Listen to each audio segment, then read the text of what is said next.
Bonjour à tous, eh bien je vous propose aujourd'hui de découvrir la recette du tagine de poulet à la marocaine. On va voir les ingrédients qu'il nous faut tout de suite et enfin la progression de la recette. Voilà nos ingrédients. Alors il ne faut pas grand chose en fait.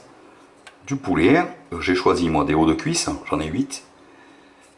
2 navets, 3 carottes, une cuillère à soupe de concentré de tomate, une cuillère à soupe de farine, une gousse d'ail, un bel oignon, du piment doux et du ras el hanout. Alors le ras el hanout, pour ceux qui ne connaissent pas, il y en a qui ne connaissent pas, on peut dire c'est de l'épice couscous, mais c'est encore mieux parce que c'est vraiment complet, on a tout dedans, de la girofle, de la cannelle, du gingembre, muscade, piment, graines de moutarde, du poivre noir, du paprika, et voilà, tout ce qu'il faut pour faire un bon couscous en fait. Hein. C'est l'épice principale du couscous, sauf que là on fait un poulet à la marocaine, ça diffère quand même un petit peu.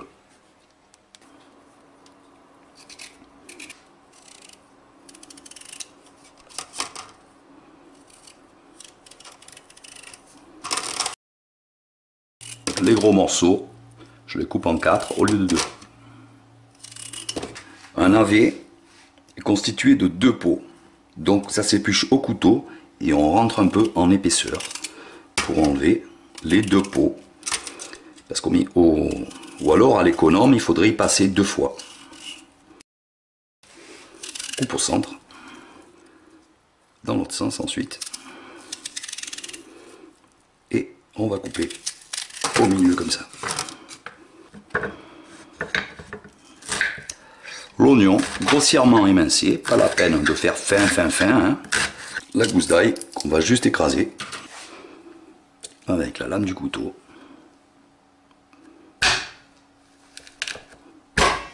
Voilà, ça suffit. On fait chauffer son rond d'eau avec un peu d'huile. Dans l'huile bien chaude, on va commencer par jeter le poulet et couvrir tout de suite. Pour éviter l'huile de partout. Voilà, c'est bon. Et on va veiller à faire colorer le poulet sur les 2 faces correctement. Et voilà le style de coloration qu'on doit obtenir sur les 2 faces. On retire quand c'est fait. Voilà, aussitôt le poulet retiré, on va ajouter nos légumes.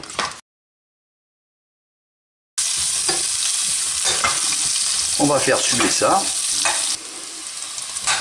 Une petite coloration pour nos légumes sera amplement suffisante. On les retire en égoutant bien l'huile.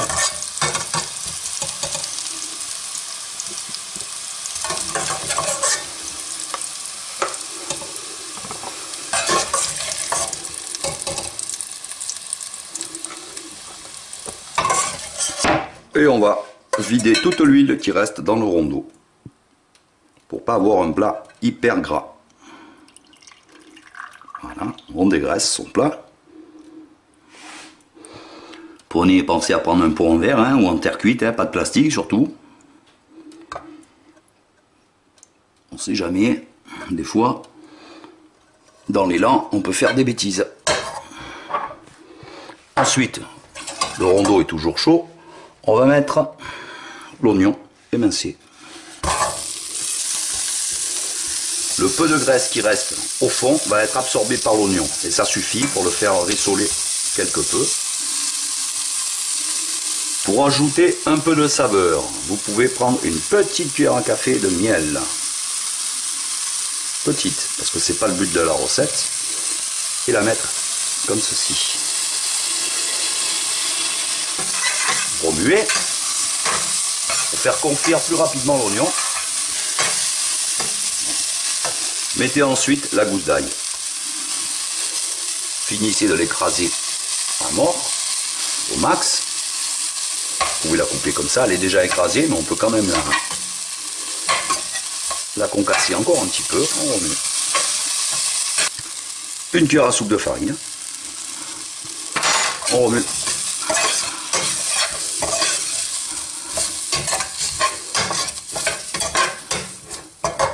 instantanément après, on va mettre une cuillère à soupe, petite cuillère à soupe de concentré de tomate. On remue, on va le faire un peu cuire pour enlever son excédent d'acidité. Voilà. Juste quelques secondes suffisent.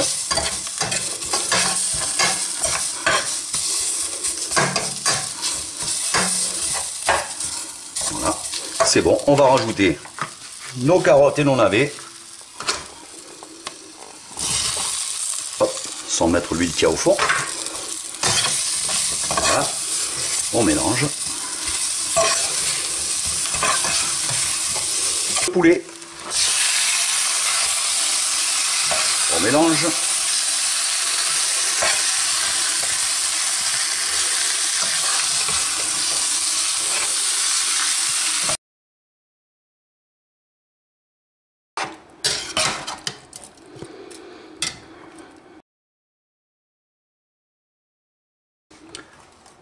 Une petite cuillère à café de piment doux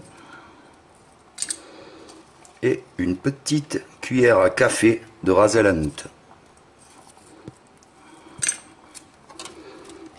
On mélange.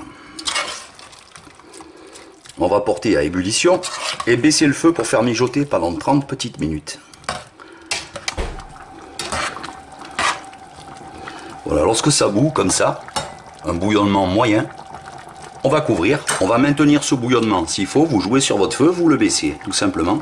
Il faut que ça glougloute comme ça, à peine un peu plus que glouglouter.